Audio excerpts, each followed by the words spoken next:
So I am food service nutrition and food service director, a registered dietitian at a small critical care hospital in Northeastern Vermont in the Northeast Kingdom.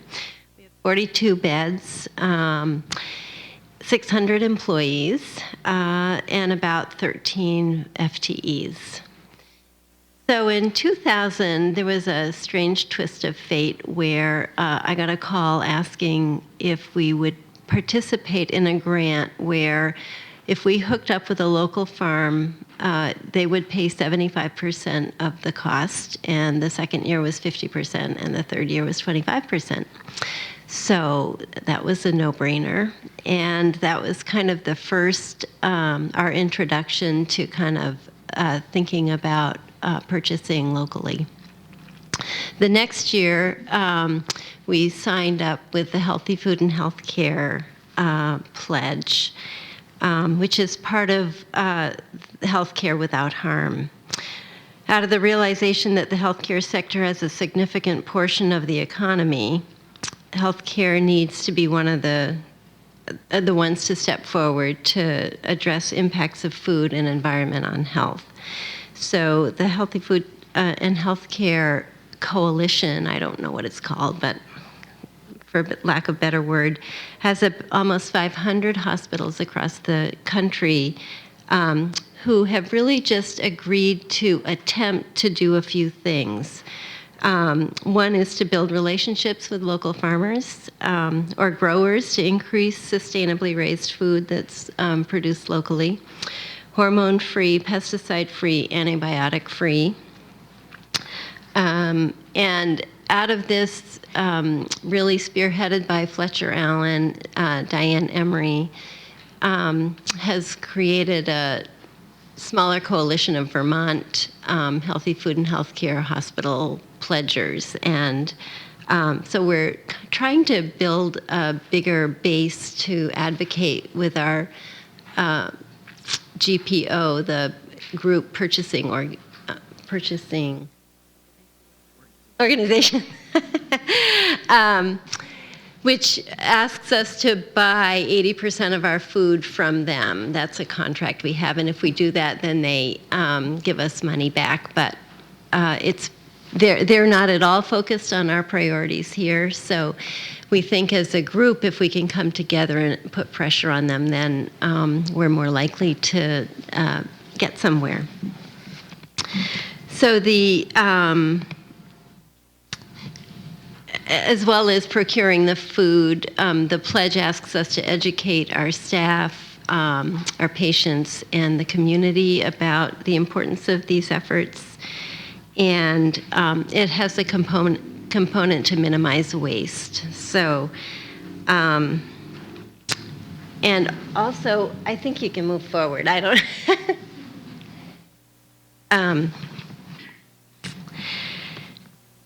And one more. Also embedded in this is a federal push called Healthier Hospitals Initiative, and there's a nutrition component to that. And it asks that 15% of our food is purchased locally. It asks that, right now, our hospital is at about 30%. Some months we're at 40%. We do better in the summer. It asks us to purchase less than 20% of our beverages containing any kind of sweetener, artificial sweetener or sugar.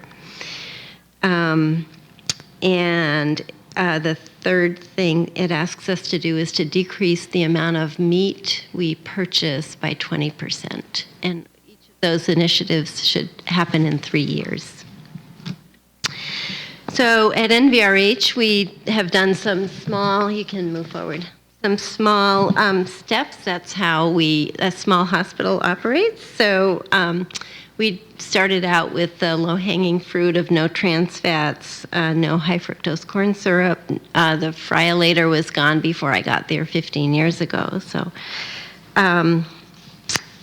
everything we make now is homemade. And so in terms of the waste side of things, we've just started composting over the past year, so that was a huge step. Finding a place to send our compost was a big hurdle, and Highfields in Hardwick they're doing a statewide initiative to get all communities composting. But the little things we do, like no straws on trays and cloth napkins instead of paper napkins for patients. We used to wrap in plastic every cookie and every piece of bread that was served in the cafeteria, so we've eliminated all of those things. So, thank you.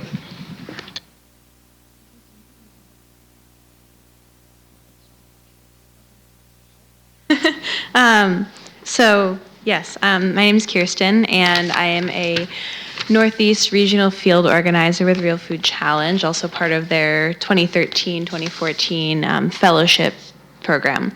And Real Food Challenge is a national movement, a youth movement that mobilizes student, youth, and university power to create a more sustainable, healthy, and fair food system. So we do this by working with students on college campuses to run a real food campaign and to have their school sign a real food campus commitment, which is 20% real food by 2020.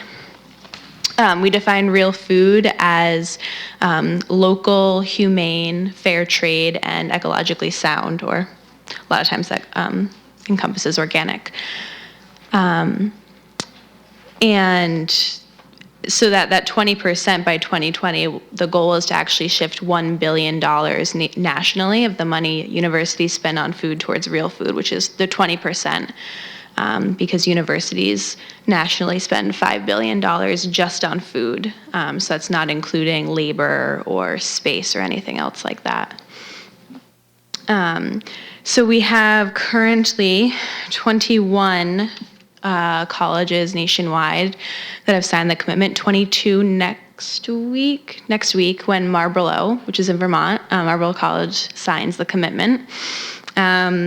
We also have a real food calculator, which colleges, students, which is run by students and audited by students, that then they're able to find out what their college currently is at, and then make those adjustments to increase that number of real food.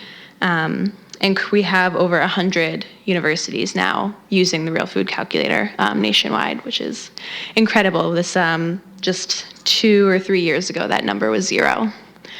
And a lot of these pictures are from different leadership development events that happen.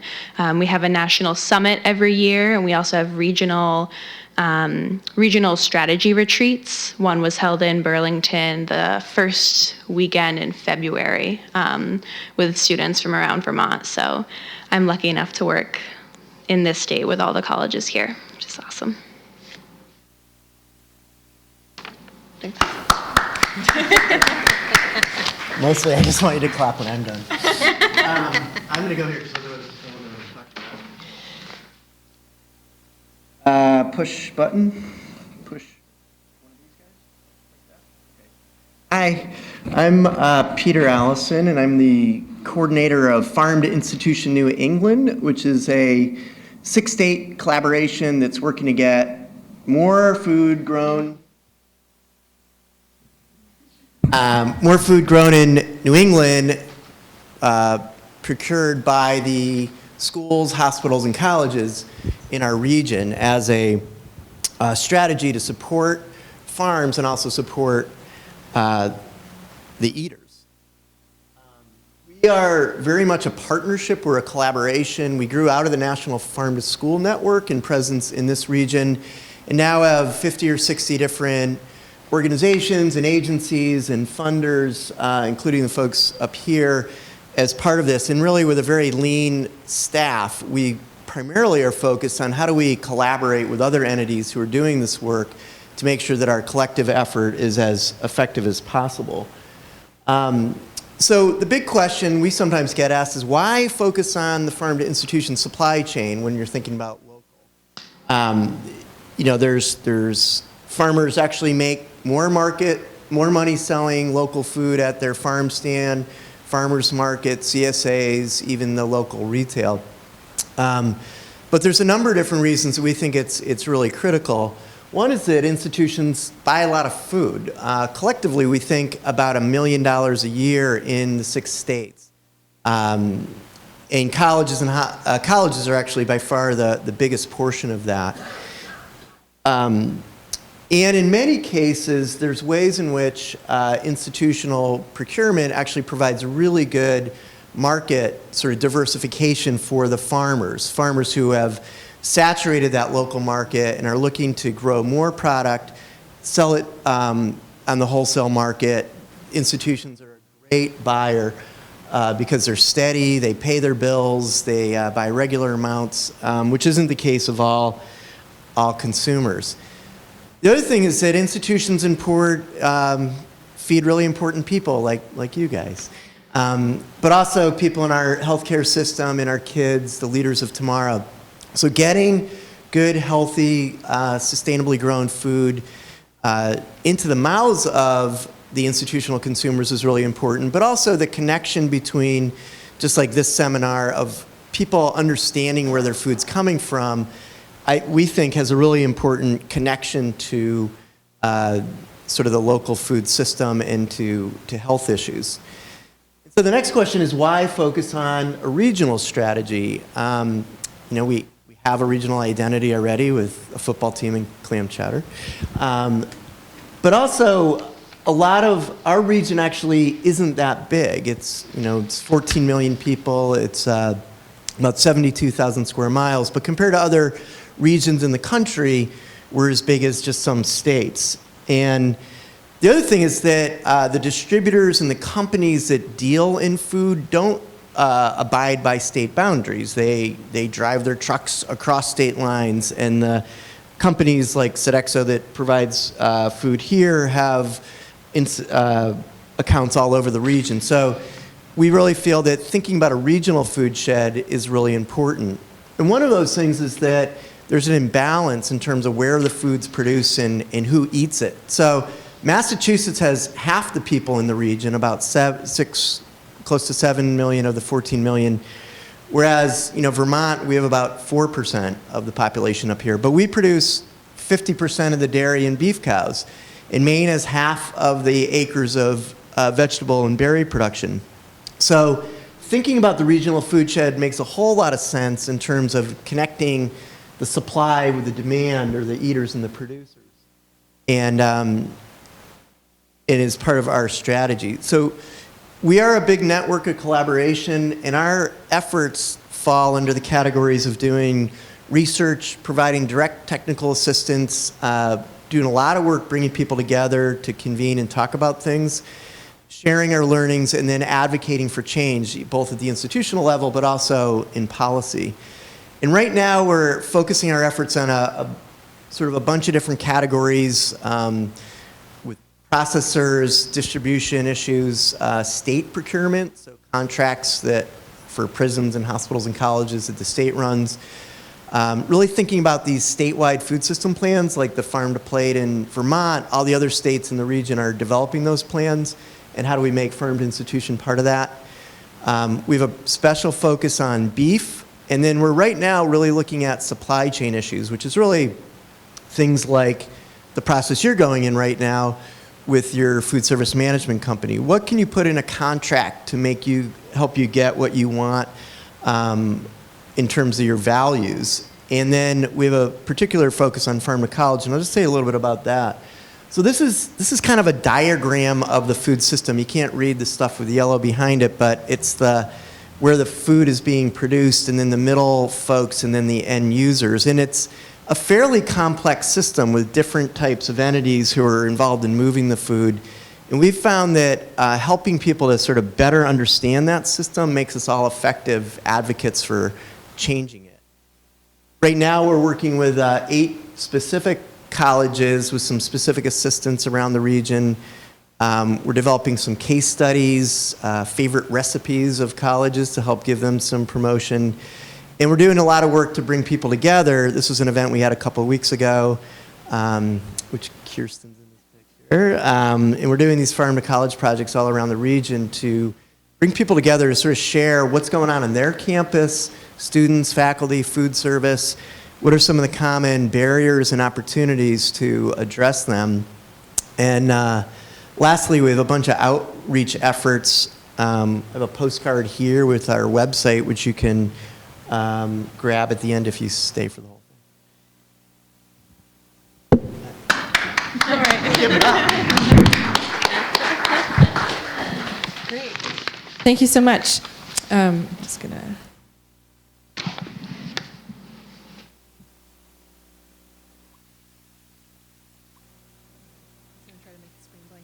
How? All right, so we prepared just a few short questions to help get the conversation going, and we're going to start with those, and then we're going to go to audience Q&A. So I'm going to give you each 3 minutes, about exactly and approximately, to respond to the first question here is, what are some key strategies and actions to increase local and sustainably produced food procurement? And obviously we're talking at the institutional level for the most part. All right, I can go first. So with Real Food Challenge, we really have various strategies, but 2 primary tools that we use that I mentioned, the Real Food Campus Commitment, and then the Real Food Calculator. So if you think about the campus commitment with 3 spokes, accountability, purchasing, and power relations off of that. So these power relations, we acknowledge that there could be like a lack of collaboration, especially between dining, administration, and students. So part of the commitment, which is why we have the Real Food, in the case of UVM, the Real Food Working Group or the Food Systems Working Group, is to address that. So bring in all the voices, bring in the stakeholders, the students, and everyone into that to change that power dynamic. The second one, of course, is purchasing. So we set the goal, which is both measurable and time-bound, so 20%, 2020. Some schools have signed on up to 50%, which is awesome. So it's not just 20, it's whatever the school feels appropriate. And then accountability, so which is where the calculator comes in and actually measuring that. The students are the ones that that run the calculator. They're the ones that are crunching those numbers. One of the biggest problems in our food system is the obscurity. Where is all of this coming from? All of this food. What is in this? Who grew this? So to change that, we need to bring that information to light, which is why we have the calculator. And the students directly interact with this information, so they're actually speaking the same language as the dining. They're brought into that conversation. The students actually know what is coming in and out of their university now because of this tool. And then quickly, that last strategy that we've been working on more recently is actually talking with these 3 large companies. So the 3 biggest companies that hold contracts with the majority of universities in the nation are Aramark, Compass Group, and Sodexo. So we already have a transparency agreement with Sodexo. We're working on Chartwell's and Bon Appetit as well, which are Chartwell's and Bon Appetit fall under Compass Group. It's a subsidiary of Compass Group. So a transparency agreement essentially means that any student who wishes to run the Real Food Calculator on their campus has access to those invoices, which is huge. So we're working on those transparency agreements with these other companies as well. Ginny, strategies and actions. So we meet with the farmer. We've already met with them.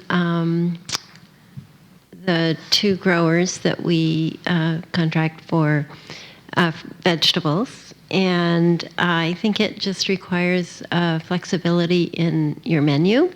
So you got to be able to use the food they have available at that time. And then you need to make sure they can have the food available to you when you need it. So it's an ongoing dance, but I think when you can plan well and have good communication, and you have cooks that are flexible and willing to, use their creative powers, then it can work. Educating the cooks and the staff is really critical in terms of promoting what we're doing and helping people understand the benefit that they get from this. And then participating in the Vermont Coalition, the Healthy Food and Healthcare Coalition, allows us to share our successes. And so when somebody finds a great place to buy chicken that's sustainably raised and it's affordable, then we can all join in with that. And the other thing that's really important in our situation is that we have a completely supportive administration. So they don't ask us how much this is costing, or they just know it's the right thing to do, and they say, go for it. A lot of the things I was going to say I think have been covered, but I guess the highlights is really thinking about the food system as a system and trying to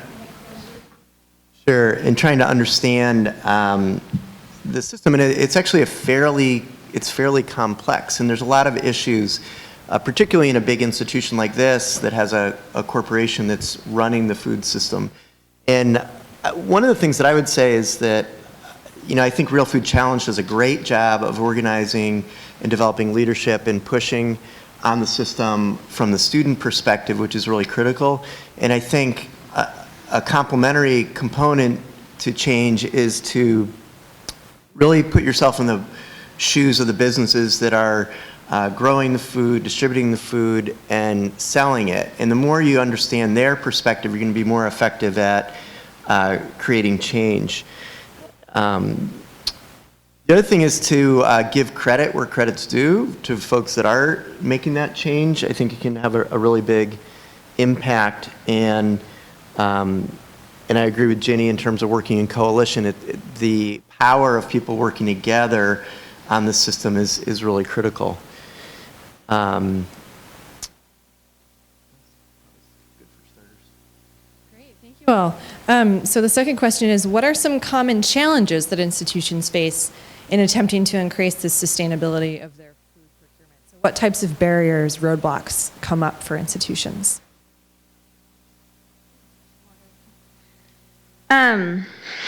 So there are a couple challenges that I see over and over again through my experience with Real Food Challenge. A lot of the time is especially universities that are just starting to have this conversation around real food. It's really hard to get that information. It's hard to have everyone involved in that in this conversation as well. So administration, the students, and the faculty and the dining.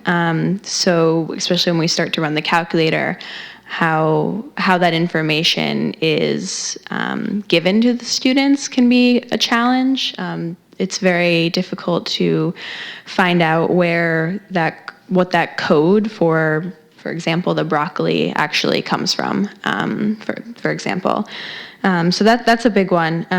Another one is actually funding. 90% of all of our programs are funded by students, by student fundraising efforts. So all of this getting to the summit, the national summit, our trainings that we do at their campuses,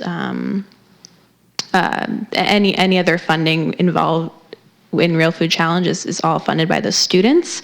And we spend a lot of time doing that and a lot of time supporting them in that. And if administrations and these universities had used their resources, I guess, appropriately for the students to actually go to these leadership development workshops and trainings, that would be huge, so that they wouldn't spend so much time tabling, for example. when they could be having, I don't know, constructive meetings.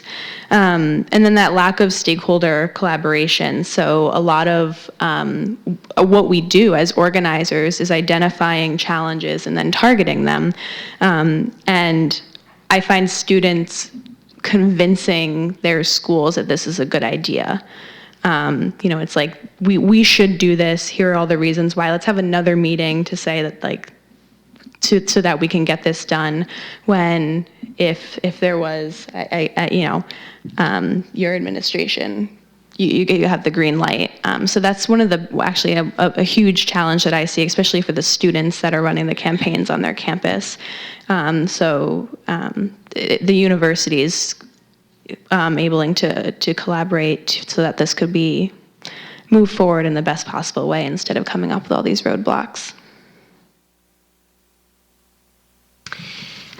So I think cost is a huge barrier because for some reason local and organically grown food costs more than the way they do it in Chile or California. And then, as I said, the timing of the food, how to get it to us when it's fresh and peak. And then the challenge that with the GPO, they're not really tracking where their food comes from or giving it the value of organic or hormone-free that we need to have in order to know that we're getting food that we're wanting to eat. So putting pressure on the GPO to provide that information and maybe to start trying to source food more locally would be a big help to us. And also just helping people to realize that in the United States we spend less a lower percentage of our income on food than almost any other country in the world. And so, if we have to give up a little more to eat food to decrease our healthcare costs, we can decide whether we want to put our money into food or into healthcare. Let's see. The other thing that happens with distributors and small growers is that there's a real cash delay, a cash flow problem where the farmer doesn't get paid until the distributor gets paid. And so sometimes it's a very long process, and I think that's a challenge for growers to get paid in a timely way.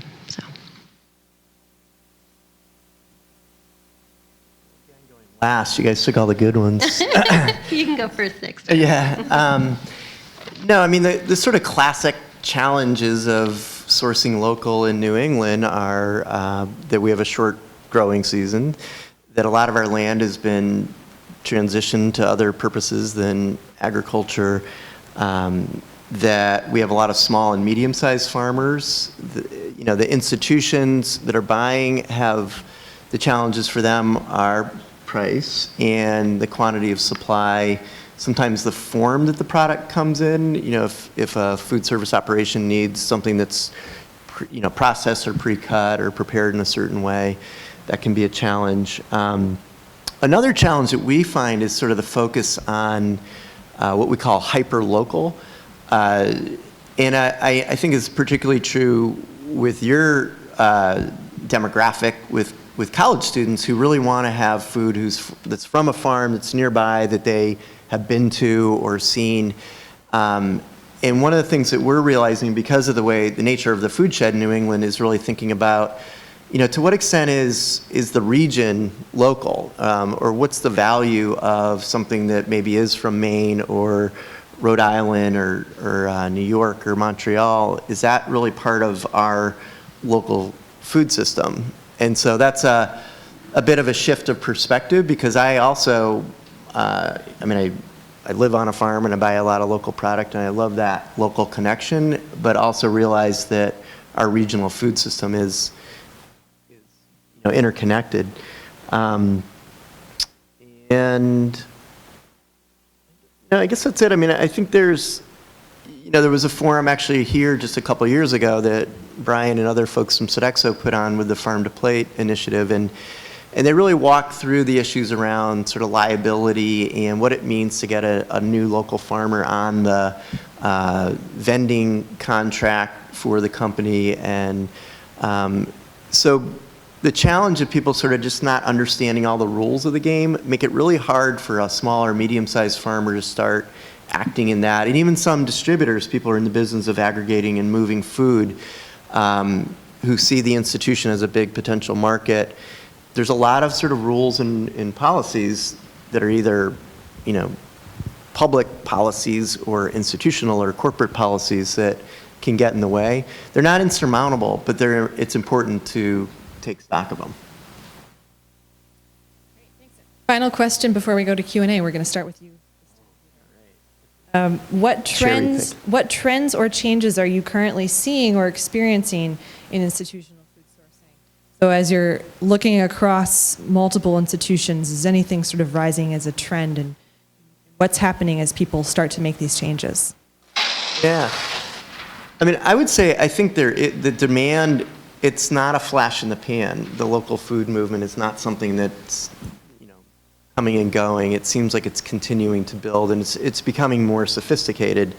I think that there's a lot of innovation and partnerships that are happening around this. There's a great example I just read about this week at UNH, where actually a student there has worked up with a seafood company in Boston to get a tremendous amount of local seafood being served by the food service operation there. There's all sorts of partnerships that are coming together to make things happening.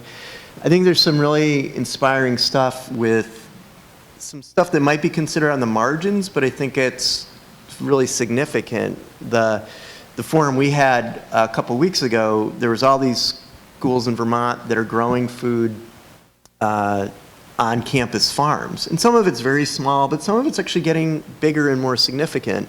It's an important educational activity, but it's also becoming part of the supply chain. And there's institutions, hospitals and college and workplaces that are being places where there's farmers markets and CSAs happening in the parking lots.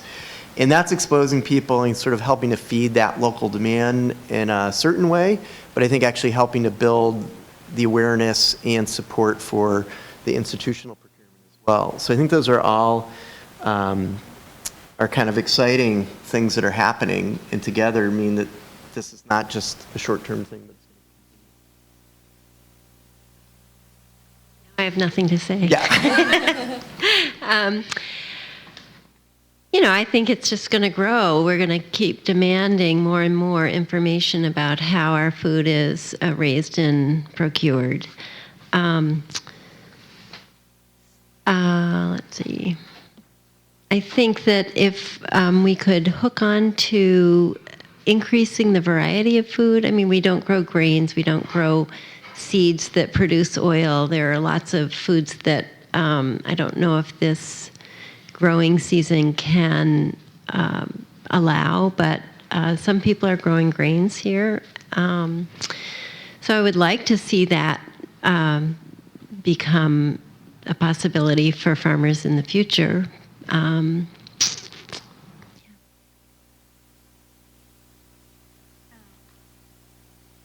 One of the biggest trends that I've seen through working with students on their campuses is this sense of pride and passion for their local and community food system, which I think it's awesome. It's extremely important, and at the same time, in Real Food Challenge, it was one of the first slides up there, the Real Food Wheel, which focuses on producers, communities, consumers, and the earth. And I think it's incredible that we're focusing on, just our local community to continually analyze and have that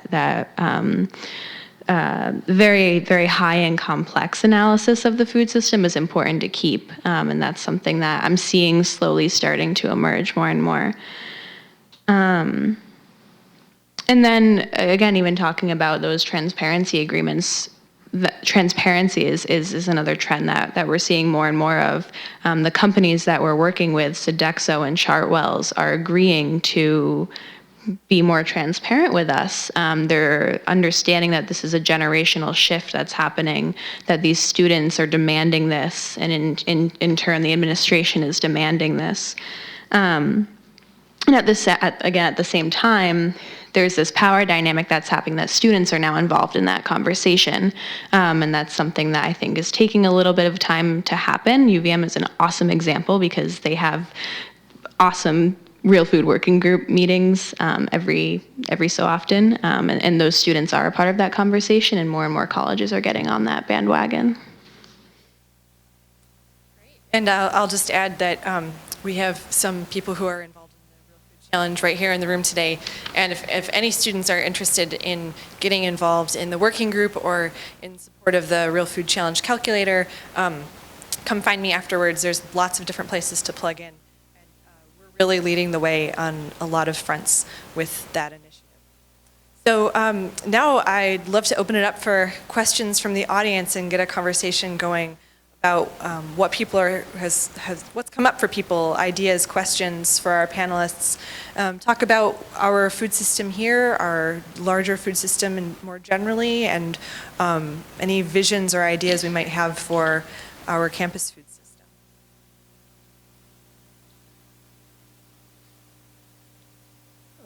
So one of the questions that I have, and I went to the college gathering a few weeks ago.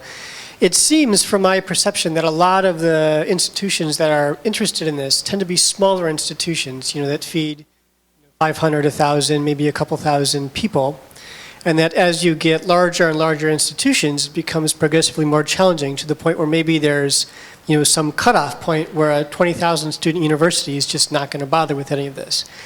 Since all of you are practitioners, I wonder if you have anything to say directly to the issue of scale. Do you see the institutions that are more interested in getting involved in this typically being smaller? Do you see institutions of a certain size class saying, we just can't bother with this? I don't know. I was talking to Ken Toon, who's the Director of Auxiliary Services at UMass Amherst, which is a really big institution for New England, probably the biggest actually, in terms of population of students. And I believe they're getting close to 30% of their produce anyway, sort of locally.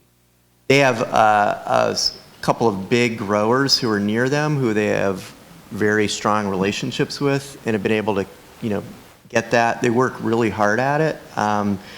They also have other things like a permaculture, operation on campus. So, I think you're right. It's because of the fact that our region doesn't produce as much food as some other regions or countries, that the supply is more limited, and so the big scale has a harder time sourcing enough product. I think that's a fair comment.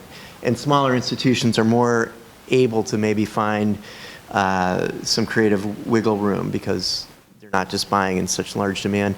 But I don't think it's prohibitive. I don't think it's a deal breaker. I think there needs to be a champion and a real commitment. There needs to be some flexibility and creativity. But I think there's ways that it can happen at institutions of any scale. And in some cases, they can actually command power through that scale. There's some efforts to create collaborative efforts through that scale. There was a forum of a bunch of institutions down at Yale back in November that collectively have about $100 million of food dollars a year, about a dozen schools, and they're looking at ways that their combined purchasing power might help bring in some products that are harder to get at a price point that they've wanted. Still under works, but I think there's some opportunity there. I was going to say UMass is actually the second largest dining hall in our country. University of Arizona is the largest, and there's currently a campaign going on there. But UMass is doing some incredible things. They actually have a student-run class for the calculator which so students are teaching other students how to run that. It's a very organic and sustainable system that they have going on there, and I think that's necessary for such a large institution, that they actually have, like you were saying, that accountability. The other one I was going to mention is the entire University of California system signed on to 40% by 2020, and that is huge. They are actually putting real food language in their sustainability. They're creating this sustainability plan, and originally they wanted to just put sustainable. Originally, food wasn't even in their sustainability development plan at all, which is crazy. And then through the student campaign, they were going to put sustainable food in there, and then they worked to have real food that encompasses more than just the sustainability aspect. So it's definitely possible for these larger institutions, although I think that access is a little bit easier for the smaller ones, but yeah. Because you can't do it all. You can, you got to do something.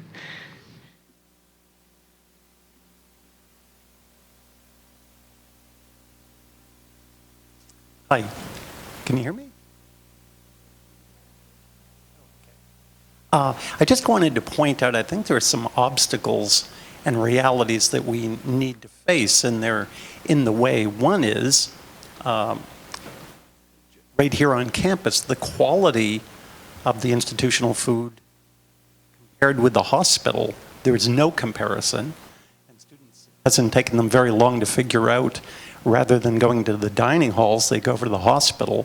So there's the question, how is it that they're able to do it, provide good food so much cheaper? So that's a reality, and I'll get to that in a second. Another reality, I think it's the students can move things, except the obstacle there is the students, for 2 years, they're on the meal plan. And then I'm guessing the percentage that choose to go the third and fourth year are very, very, very low. So what that means is the very first semester, the entering students, they don't know what's going on, so they're not mobilized. They start becoming increasingly agitated, but then they go home, and the very students that you're hoping to mobilize, they move on to other things. So if we wanted to move things, the way to do it, and it would create a revolution here, is force all students to be here all 4 years. And believe me, students would rally to that. Now, I guess my last comment or reality is, I think there's a premise or an assumption that these 3 big food service operations, that's where we need to go. And I challenge that. That Sugar Snap can provide making money.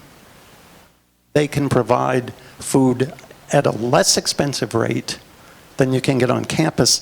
Something's wrong with that picture. So why is it, given that we're Vermont, why can't we think a Vermonty way rather than having one mega?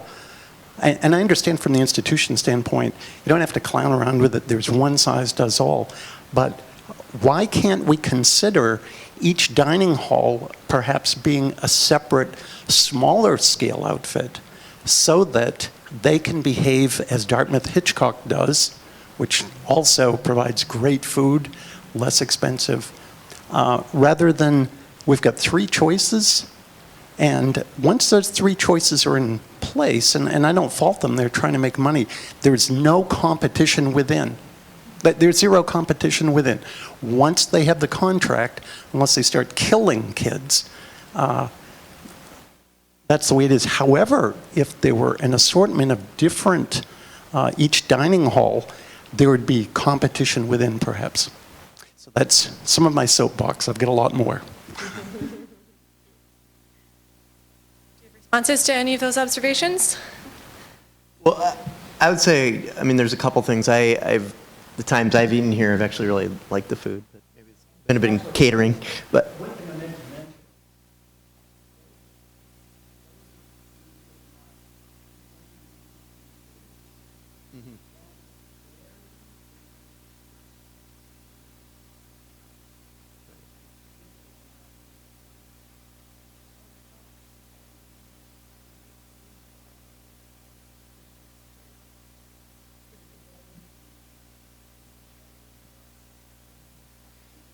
I would just say, having spoken to the head of dining services at Dartmouth Hitchcock, I asked, does the administration set a threshold for your food budget? And she said, not really. I mean, it's similar to Jenny's experience. So I think, and as a parent of a high school junior who's going to be, I know I'm going to be forking out tuition and room and board.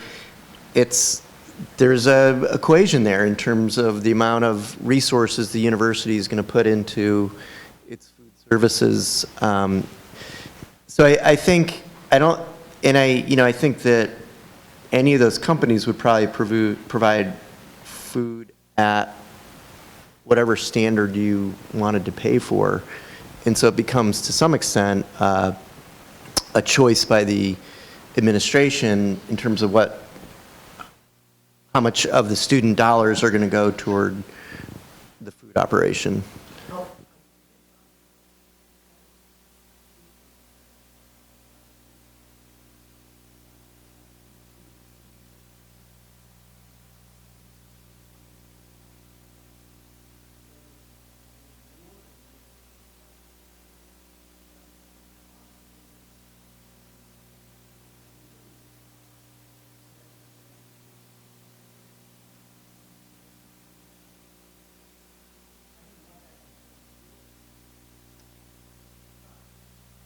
Well, I want to hear from. yeah, I actually think the hospital is subsidizing the food costs there, outside of what they get paid. That's true for us. The hospital does subsidize budget. Is anyone here from Fletcher Allen too? I'm pretty sure the food served in the Harvest Cafe, yes, is awesome. The food served to the patients is more of a dining service style, mashed potatoes, steak type of a frozen green beans deal. I'm not sure. That's from my experience living in Burlington and hearing what is served there, and how that Harvest Cafe is subsidized. Students, you're saying students are going home after break and they're forgetting about it. But what I've seen is actually this incredible spark within these students to get very agitated. And yes, they are on this meal plan. And even if they're not on that meal plan for 4 years, it's saying something that they're not on it. They decide not to go back on it for their third year. And the students are remembering what they're eating there. It's your first experience as a college freshman, to go into your dining room and get that first all-you-can-eat plate of whatever it is. But they're having those experiences and understanding that this is all interconnected. What they're eating is still part of it's part of that food system.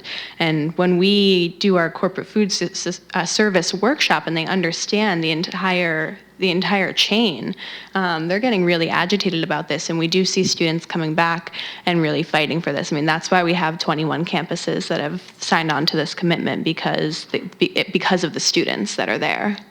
I don't want to put Sodexo folks on the spot, but do you happen to know the percentage of students who stay on the meal plan after they move on? No idea? Okay. I've heard it's actually maybe more than we would assume. So just want to throw that out there. I also just want to mention that we've seen some first-year students get involved with the Real Food Challenge within their first semester at UVM, which was really exciting for me as a staff person supporting that endeavor. So as the food system conversation becomes more a part of people's everyday experiences and reading Michael Pollan, maybe in high school before they even get here, I think that there's more opportunities to engage students when they first arrive on campus and get them connected. I go to Lincoln State College, and we're in the process of handing over the torch because we're all seniors and we'll be leaving. So it's important that we have kids to take on the calculator process. And how did you get your freshmen to be so engaged? Did you just table at events, or? Well, I can tell a little bit, and then maybe Kierstin can respond also. At UVM, we were doing some tabling. Some of our students were going to classes, and we specifically recruited from some key clubs that we knew were interested in food and got representatives from them. And then this semester, the students have also started doing Real Talks, which are an event that they're trying to get students to come to and basically have conversations about the food system on campus and how students would like to see the Real Food Campus commitment implemented. Kierstin, do you want to talk a little bit about engaging? With Real Food Challenge, we offer these leadership development trainings and retreats year-round. So while we have the national summit and while in this late winter, early spring, we tend to do these regional retreats. Organizers and coordinators like myself and other Real Food Challenge staff are available to come to campus to do a variety of workshops. And that's where we see a lot of students really getting involved, because at events that the students put on their campuses, for example, tabling, or they might have various anything involving with food, potlucks, and all these fun events that happen draws a lot of especially freshmen in. And then if we can get them to the retreat, they, like I was saying before, they understand the entire system a lot more, and it all starts to make sense, and all the pieces start to come together, and they understand they can be a part of this, and they actually do have a voice, and that's really powerful. A lot of the students that come away from the summits and the retreats have this incredible sense of power that they didn't even realize that they had before, which is incredibly powerful for me to have seen that through my year with RFC. And that's where we see these students coming back for more. Also here at UVM, we have Allison that works with the Real Food Challenge, and so it's someone who gives each of those students on the Real Food Challenge supportive help in being there, and I think that has also made a big difference this year. Other questions?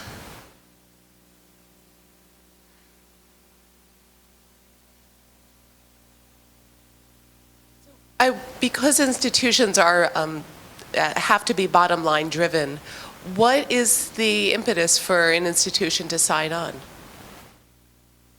They don't make more money from the students who want real food. They don't, their profit margins may shrink. So what gets them on board? So why these institutions will sign on to the 20% commitment?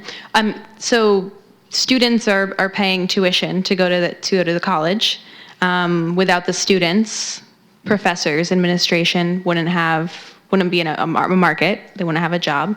And institutions have a certain amount of students that they need to enroll every year into their university. And any way that they can make that more popular, more flashy, more attractive to these students is going to be attractive to administration as well. We have a little diagram that we use in RFC a lot that dining, administration, and students are all connected, because administration answers to dining, administration answers to students, and dining answers to administration. It's this full circle that happens. So really, the universities are signing on to this commitment because of students. It might not necessarily. You're right. At first, this is very intimidating. They could lose money. They could, something could go wrong. This might not work. Which I think why a lot of the time students are met with a closed door or an unanswered email a lot of the time. But what I've seen is the student power and then allies that. Administrative and faculty allies within the university that help them get over those barriers to understand that this can actually happen. And then the universities see that they can actually make change. So I used the California State example earlier. I'm working with students at SUNY Plattsburgh who are starting possibly a statewide campaign for the entire SUNY system, which I think encompasses about 60 schools. Which is incredible, and this is just starting. I mean, we are always learning from every single campaign that happens, but it's the students that drive the commitment, and then the universities see all of the how it's benefiting the rest of their community as well. Speak a little bit to what you think the incentive is for hospitals, because my understanding is that there's the lines being connected between the dots of diet and health and healthcare costs down the line. Well, I think, if we aren't willing to set an example to the community, then, we're never going to get anywhere. So I think just that commitment from the administration gives us the seed money to keep it going. And, at some point we're probably going to have to increase prices so that you pay for what you get. But I think that the cost is not really that significantly different. In fact, our food budget's gone down. We've just started doing better with waste, kind of changing recipes that aren't going, changing the amount that we offer. I love that concept of, this is not a trough. This is, so we do get some pushback when we really serve a 3-ounce piece of meat, but that's a serving. And if we could just kind of get real with that and have that be enough, as long as it's a quality piece of meat. Well, I would just say, why do universities spend millions of dollars on new buildings? It doesn't necessarily immediately transfer to the bottom line. Sometimes it's because somebody gave them money to do that, and sometimes it's because they think that's what's going to take to retain quality faculty and bring more students in. There are schools where alumni are actually donating to the food operation. Someone gave Bates $250,000 to support its a lot of it going to the dining operations, and they're buying almost 30% of their food just from Maine in the last few years. So when all of you get out of here and make your first couple million, chunk one or two back here, and you could endow a meal or something. But I do think the point about how do we value food and what kind of commitment to food as a part of our culture and a part of our experience, it takes involvement from a lot of different entities. The food service tends to get, they're the ones who are making the meals, and there's no question about it, but there's a lot of other entities that help define the type of food that's going to end up being served, the amount of money that's going to be put toward it, how it's going to be marketed, how it's going to be justified. And I think thinking about it from all those perspectives helps us move farther, particularly in a complex system like a university food service operation, which is a huge operation. Lots of meals every day, lots of dollars, lots of people. Which is not, I'm not being an apologist for anyone in the system, but just acknowledging the complexity of it.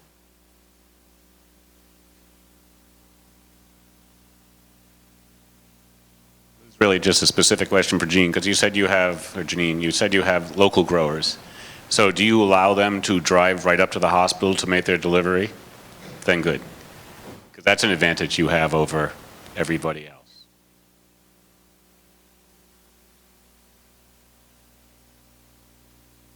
I was just wondering how, in practice, to what extent food hubs or any kind of other middlemen played in procuring local food, or if they made that easier, or if you're actually using them. I think we're just starting to use food hubs a little bit better, more effectively, because we've been just having individual, relationships. We haven't really done a lot with food hubs, but I think that's probably, if we're going to talk about the future, that's probably the most efficient way to source that. Yeah. I'm close to Hardwick, so and Hardwick is kind of the in food hub, so. say two quick things there. One is there is a really interesting annual study that's done by the Wallace Center on food hubs across the country every year, and the one that came out in November, it shows what percentage of food hubs sell to schools, colleges, hospitals, and so a lot of them, well, maybe 25 or 30% more or less do, but in terms of the amount of business it is for the food hub, it's way less, like 10% or less. And so there's this question of like, why can't, because it's it's a great question, you know, if there's a bunch of small farms, could an aggregator get it, which makes the delivery easier to an institution? But for the most part, it's not the way there's the most local food getting to institutions, so why not? And the obvious answer is, well, that's another middleman, so it's cost. But there was just a national conference last week in North Carolina of food hubs, and I wasn't there, but I heard that the keynote speaker said, price actually isn't the issue, it's salesmanship. So a lot of food hubs are run by people who go into it because they really care about local food and they're, you know, they come either from a farming or a nonprofit perspective. And if they could enhance their just business and marketing and salesmanship skills, they'd probably be more effective at getting that product into the distribution system. Because it's not inherently a price challenge, which was sort of the perception. And so I thought it was really inspiring. And there's, I mean, UVM is part of a process to train food hub managers around business skills, which is a really exciting initiative. Eric DeLuca, right.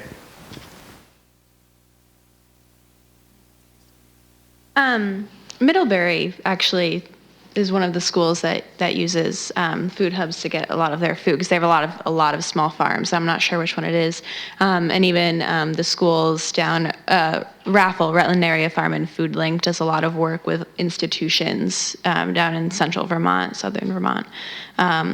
That's what I've heard. So it's and that I think you're right. Because I worked with Raffle one of my semesters at UVM, and that was where they needed help, was in their marketing, because they're awesome at doing what they're doing with connecting farmers to different buyers, but they needed some help in the stages along the way.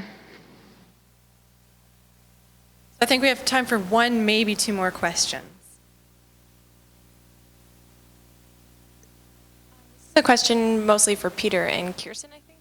But the fact that universities and schools are on like no summer, students aren't there in the summer. So could you speak a little bit about those challenges that have to do with seasonality and being in New England and having our growing season?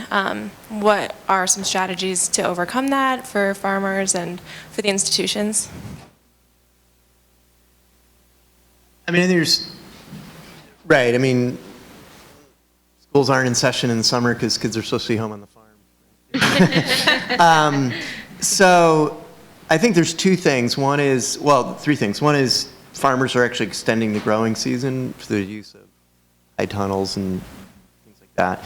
Secondly, if you buy, root crops are available year round and some other products aren't so seasonally affected.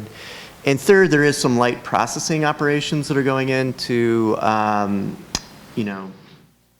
prepare foods that will enable it to last longer through freezing primarily. There's a project we're doing looking at 7 processing facilities in New England who are talking together about what kind of, staffing and equipment and capital and different issues they're facing. And, the Franklin County Food Processing Center in Western Mass just sent a huge amount of cut carrots to some colleges in Boston a couple weeks ago that were grown last summer. So it's possible, again, price to process that food, you add a fair bit to the price, but I think it's an important part of the system, part of the strategy. And going off the other side of that, so not procurement, but into even what the students do over the summer, going on to those farms and understanding what's happening and who those growers and producers are. now that Real Food Challenge is in its 4th, 5th year, one thing they're doing, they hired 10 students to actually look at the impact that the commitment in the calculator is having on these different schools and across these different communities. And so these students are actually going into those communities, spending time with the producers, with those growers, and kind of understanding how this is actually impacting them, which is really important. But even, taking that time over the summer to do these different studies and actually help to grow that food and become actually part of that food system is really important too. So that's something, those like leadership development projects that are happening over the summer are also really important.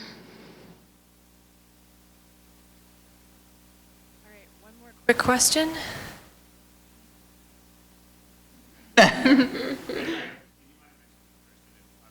Going to be involved with the negotiations with Sodexo for the new contract? And if so, who invited them to the table? And maybe that could happen at the state college, because we'll be doing the same thing in 2 years.